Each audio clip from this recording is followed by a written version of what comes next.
tumawag ang Crocodile Park. At sinabi nila sa akin, bibigyan namin ang prayer rally ng lechon na buaya. Oh, hindi lang yan. Sabi ng kaibigan ko na merong bakery, sabi niya, Inday Sara, akong bahala sa cake mo na buaya. Gano'ng kahaba yung cake? 3 meters?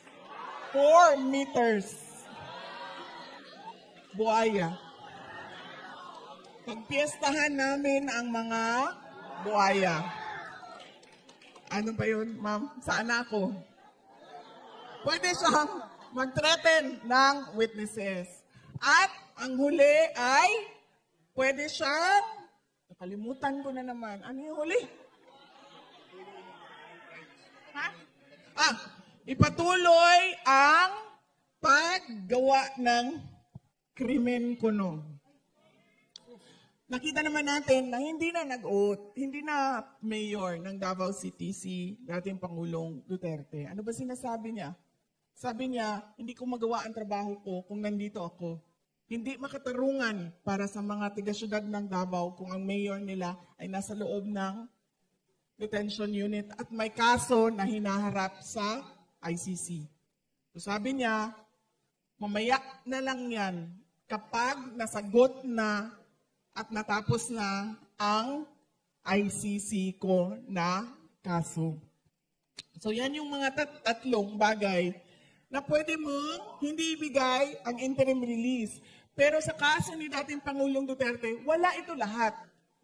Kaya nakikita ninyo, wala nang basihan sa batas ang oposisyon ng prosecution. Ang basihan niya, newspaper clippings, kung anong sinabi nito, anong sinabi niyan, ganun na lang ang basihan niya. Yan ang interim release. Ang huli ay nagsasabi ang abogado. Tingnan muna natin kung pwede pa bang mag-trial ang tao na ito. Meron kaming mga expert. Ilabas natin ang expert, interviewin ninyo ang mga expert kung pwede pa bang mag-trial ang tao na ito. Yan ang tatlo na mga papel o dokumento na nasa loob ng ICC na hanggang ngayon hindi pa ina-aksyonan. Na sinasabi natin, ibigay nyo yung interim release. Bakit? Wala kayong confirmation of charges. Wala kayong trial date. Anong ginagawa ng tao na yan sa loob? 80 years old. Alam niyo ba, bago lang nagka-problema yung kapatid ko si Veronica. Kasi si Veronica yung nag-aalaga sa kanya. Ako yung nagpapagalit sa kanya. Pag mga chismis, ganyan, mga kung ano-anong pangpagalit, ako yun. Mga pangangailangan niya, gupit ng buhok, yung kanyang pagpapatina, paggupit ng kuko, niya, yan, kay Veronica lahat. Kain niya, damit niya, kapatid ko ang nagpapanigurado na maayos yan lahat. So ito lang, ang tagal niya naasikaso ang paggupit ng kuko. Kasi magpapaschedule si Veronica, darating ang maggupit ng kuko, pagdating doon ayaw niya magpaggupit ng kuko. Tapos malalaman ni Veronica dahil magrereklamo siya. Meron kasi siyang manicurista na simula 1990s hanggang ngayon, yun pa rin ang kanyang manicurista. So wala siyang tiwala sa iba. Sinasabi niya kay Veronica, baka masugatan ako. Pag masugatan ako, sabi niya, hindi niya daw gusto yung masakit dito sa gilid ba? Ang ganoon. Pati doon sa paa. So nagpa-schedule ulit. Pagdating nung nail technician, ayaw na naman niya magpa-gupit.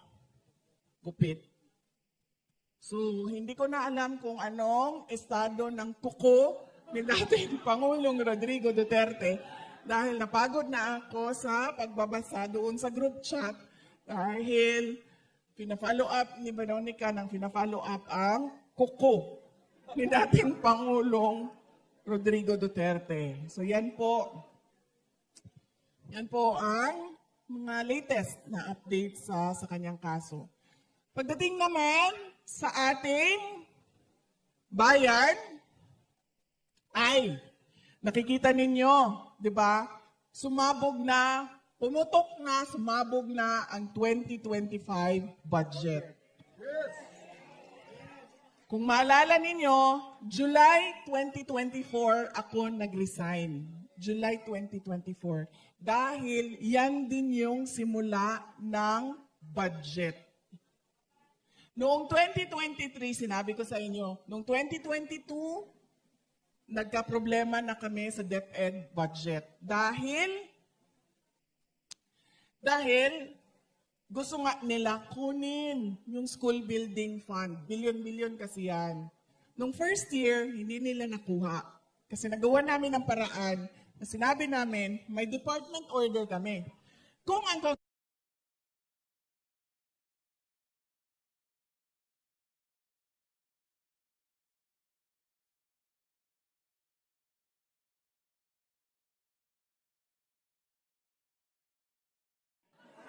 sabihin niyo sa kanya, sabihin na niya kung anong nakita niya doon sa loob ng House of Representatives.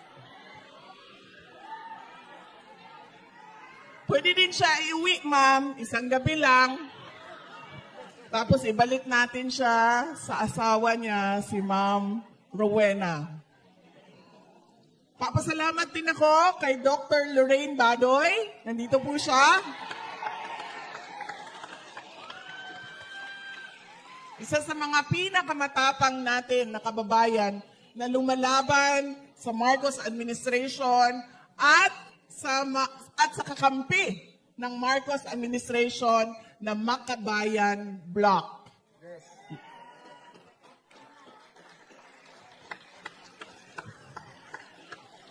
Nandito din po sa ating stage si dating Congressman Jing Paras,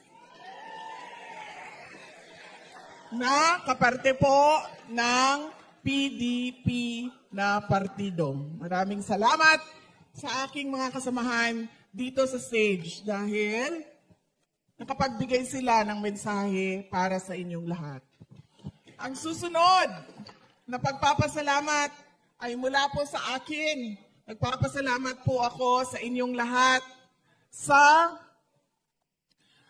patuloy ninyo na pagtitiwala at suporta sa akin at sa aking mga kasamahan sa opisina ng Pangalawang Pangulo at sa patuloy ninyo na pagtitiwala sa amin. Maraming salamat mga kababayan.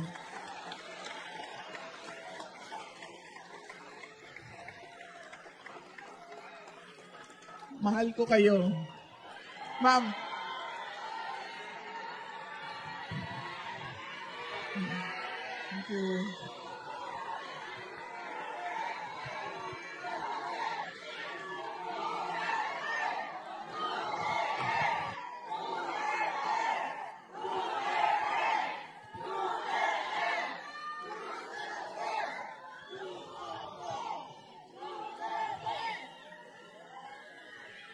Ang susunod na pagpapasalamat ay mula po sa aming pamilya, ang pamilya Duterte. Paulit-ulit po ang pagpapasalamat namin sa pagkakataon na ibinigay ninyo sa amin na makapaglingkod sa ating pinakamamahal na Pilipinas. Maraming salamat po sa inyong lahat.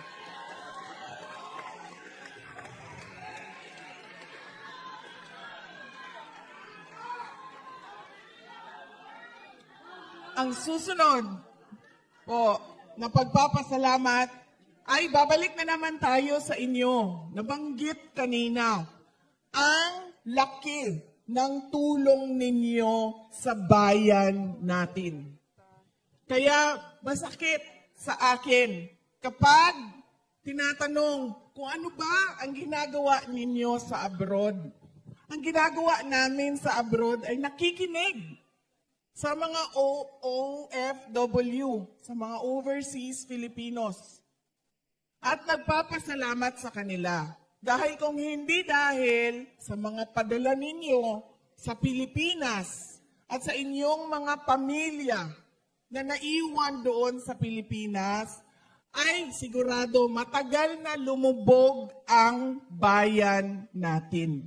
Kaya kailangan maintindihan yon ng Marcos administration na napakahalaga ng contribution ng OFW sa ating bayan. Kaya kami din ay nagpapasalamat sa suporta ninyo sa inyong mga pamilya at mga mahal sa buhay na nandoon sa Pilipinas. Pwede mo yan sabihin dito, ma'am, kasi hindi tayo hulihin.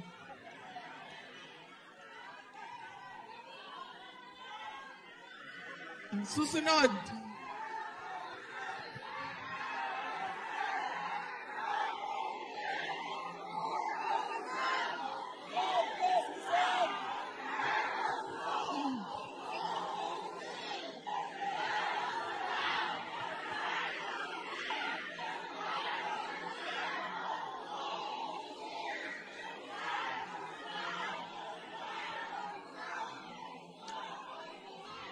Mamaya po, pag-uusapan natin kung ano yung nangyayari sa ating bayan.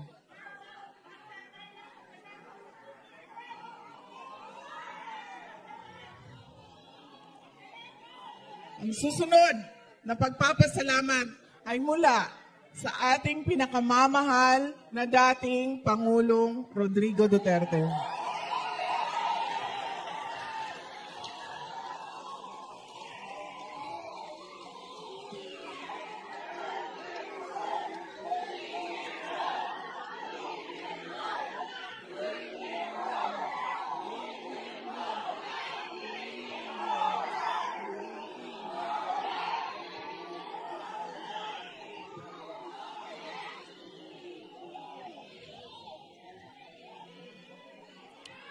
Alam niya po ang mga pagtitipon na ganito. Dahil kapag nagkakausap po kami, ay sinasabi po namin sa kanya. At yung kapatid ko po, si Veronica, araw-araw po yun may report. Sinusulat niya kung anong nangyayari, anong nasa balita, anong nangyayari sa pamilya, at pinapadala niya yon sa abogado. At yung abogado naman, ay pinapakita iyon kay dating Pangulong Rodrigo Duterte. Wa nila na sumali sa kidnapping sa Turkey ng mga batang Pilipino. Nagawa nila na kidnapin si dating Pangulong Rodrigo Duterte. Hindi nila magawang kunin at kidnapin si Zaldico pabalik ng Pilipinas. Ano lang nagawa nila? I-cancel ang travel authority. Hanggang dun lang. Tama ba yun? Bilyon-bilyon ang kailangan ko sagutin, tapos ang gagawin mo lang i-cancel ang travel authority. Diba? Napakadali nun. I-cancel mo. Di aalis akong congressman. Nandito pa rin ako. Oo. Sabi niya kanina, ibalik ang pera ng PhilHealth. So ngayon, inaamin mo na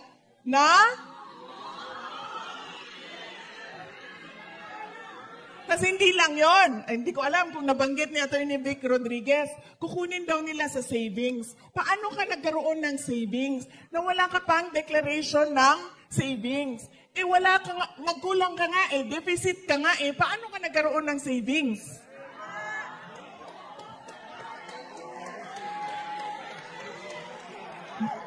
Non-stop ang pambubudol at sobrang kapal ng muka na parang hindi na nahihiya na binubudol yung